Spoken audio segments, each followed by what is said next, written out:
भागवत नवनीत नामक एक पुस्तक है।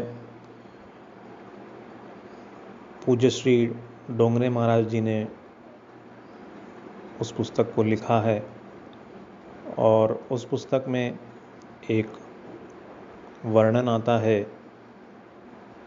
नाम जप के बारे में। नाम जप की महिमा की विलक्षणता भगवान के दर्शन से भी ऊंची बताई गई है। इस बात की पुष्टि करने के लिए कुछ उदाहरण भी दिए गए हैं,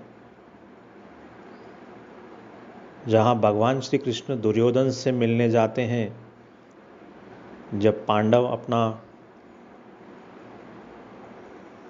12 साल का वनवास और 1 साल का अज्ञातवास पूरा करते हैं और दुर्योधन जो है बिना युद्ध के इंद्रप्रस्थ उन्हें लौटाता नहीं है, तब भगवान श्री कृष्ण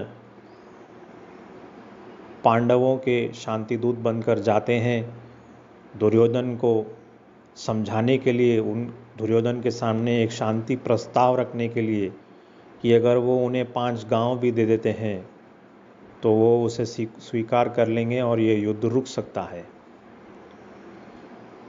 तो भगवान श्री कृष्ण ने खुद दुर्योधन को दर्शन दिया, उन्हें समझाया। उसके बावजूद उसके पश्चात दुर्योधन की बुद्धि बिगड़ी हुई ही रहती है, वो सुधरती नहीं। दूसरा उदाहरण दिया गया सुग्रीव जी के बारे में। सुग्रीव जी को भगवान श्री राम ने मित्र बनाया, उन्हें अपनाया, उनको यश दिलवाया, उनको सिंहासन पे बिठवाया। इन सब के बावजूद एक ऐसा समय आता है जहां सुग्रीव को भगवान श्री राम की विस्मृति हो जाती है, वो उन्हें भूलने लगते हैं। लेकिन कहीं ऐसा प्रसंग आपने सुना है या कहीं पे ऐसा वर्णन हुआ है जहाँ पे श्री हनुमान जी की बुद्धि कहीं बिगड़ी है? नहीं। कभी श्री हनुमान जी के द्वारा कुछ पाप हुआ है? नहीं। और ये क्यों हुआ है? क्योंकि हनुमान जी हमेशा भगवान श्री राम के नाम का सहारा लेते हैं। राम जी ने उन्हें भी दर्शन दिया, राम जी ने उन्हें भी अपनाया, उन्हें भरत के समान भाई माना,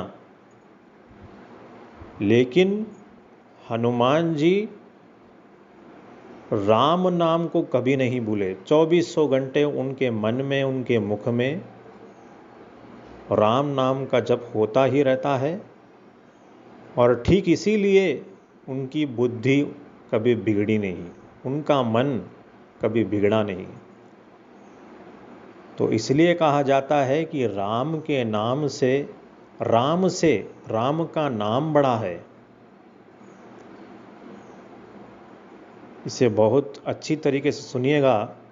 राम से राम का नाम बड़ा है, ये चीज़